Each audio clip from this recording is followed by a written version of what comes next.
Welcome in Minnesota head coach Keegan Cook to discuss more of that schedule and his team coach first and foremost. Thanks for being with us. Always great to see you.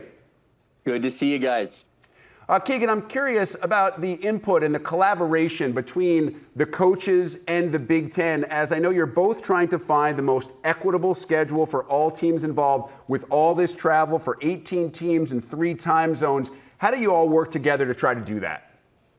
Yeah, it's probably about 70% of our time spent at these head coaches meetings these last 2 years has been on scheduling and 20 games versus a single round robin, discussing potential conference tournaments, everything you could think about. We barely make it out of there with things in place. But I'm excited for year 2 of the 20-game schedule here. I know most of that is somewhat confidential. What can you tell us about kind of like the tenor of those meetings, as coaches obviously have different ideas on the way that some of these things should play out? Yeah, we've got the most passionate coaches who want to be great. And so the discussions are lively and they extend virtually and in person. But I know we're making progress. I appreciate getting to work with the Big Ten staff, who I think is the best in the country. And I think we've got good things coming here in the next couple of years. All right, Keegan, let's get into your schedule specifically. I know you played Washington last year, but that game was in the Twin Cities. And so this year you do travel out to Eugene. You do travel out to Seattle. You have other matches to worry about before that. But what do you think that return will be like for you? It's hard to say until you're in that space, you know. I don't think I've ever seen the visiting locker room, so that'll be an interesting moment for me. I think the back-to-back element also is tough. You know, we went out west last year, played UCLA and USC in back-to-back matches. We'll have that same challenge again here. It's extremely challenging with the time zones, but I think we'll hopefully be better for it. I wasn't too pleased with just our overall record against those 4 West Coast schools last year, and certainly we'd like to change that narrative this year. I think you probably know the arena well enough, though, that you're not going to accidentally walk into the home locker room.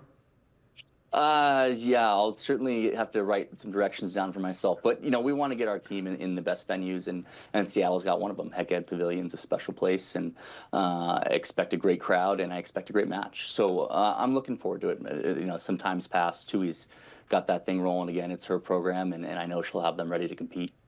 Keegan, as I mentioned, rolling through your schedule there, Wisconsin's one of the annual 2 plays, such a great rivalry between those 2 border rivals. So you have them home and home, but you also host both Nebraska and Penn State on your schedule. How good is that home schedule for Gopher volleyball fans that want to come out and see some of the best in the country?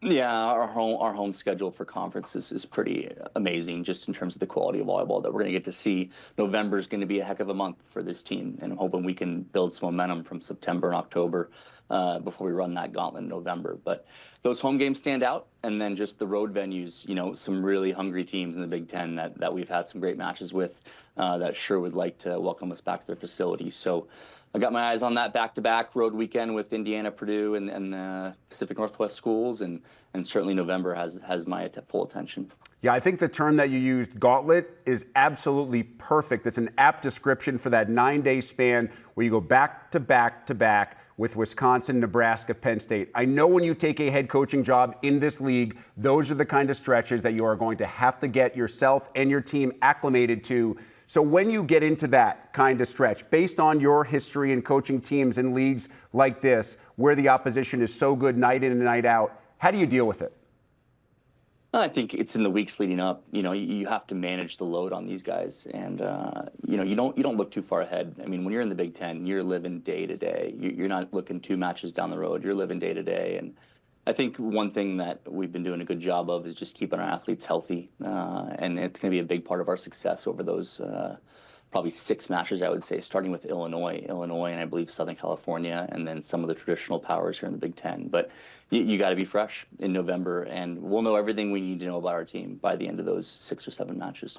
Keegan, every coach in this league has to replace some really good talent. I think for you it's interesting because Melanie Schaffmaster was such a unique size for her position and allowed you to do some things offensively that a lot of other teams didn't see from their defensive perspective. Lydia Grote as well. How did their departure kind of change what your team will look like, especially maybe more so on the offensive end?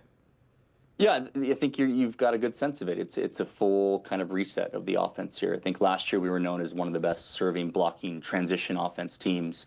We could hit a high ball pretty hard, but I think you're going to see more tempo. You might see more variety.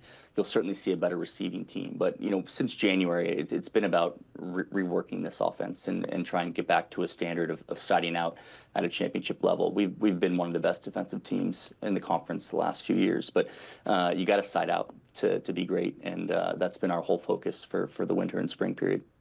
When she is dialed in, we see McKenna Wooker be an absolute issue for other teams, especially when she gets up and is able to put the ball down. Last year, she dealt with a little bit of a back injury, missed 6 matches. First, how is she feeling? And second, what will you need from her this year? We need whatever we can get. I think a healthy McKenna is a dangerous McKenna. Even in spite of her injuries last year, she still hit close to 250. She had some big moments, against Texas, and had a great match at Wisconsin. Almost won us the match there in the 5th set. So incredibly committed young person who's doing everything she can to get healthy and have a great last season for us. So that's just 100% of her focus right now, and the amount of work she's been doing. Quietly and lonely work to get healthy for her team just says everything about her. Other returners include Lauren Crowell, Alex Acevedo, players who probably have bigger roles this year. And I know you're very high on Julia Hansen and her potential this year. What is it about Julia that intrigues you?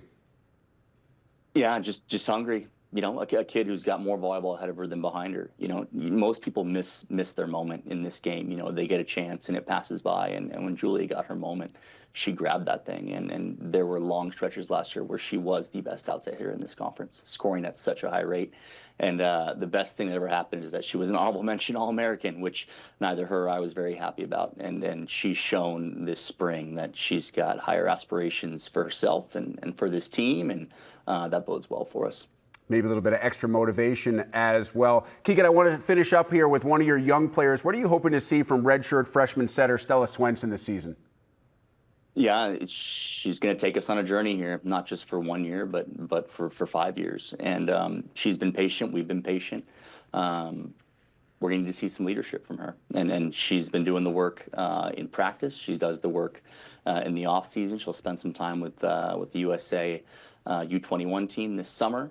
But for her, it's about being a great leader and being a great setter, and I think she can do both those things. Keegan, as always, we appreciate your time. Look forward to seeing your team this fall. I look forward to seeing you here in these studios for Big Ten Volleyball Media Days in late July. Looking forward to more tough questions and some shared time. Thanks, guys.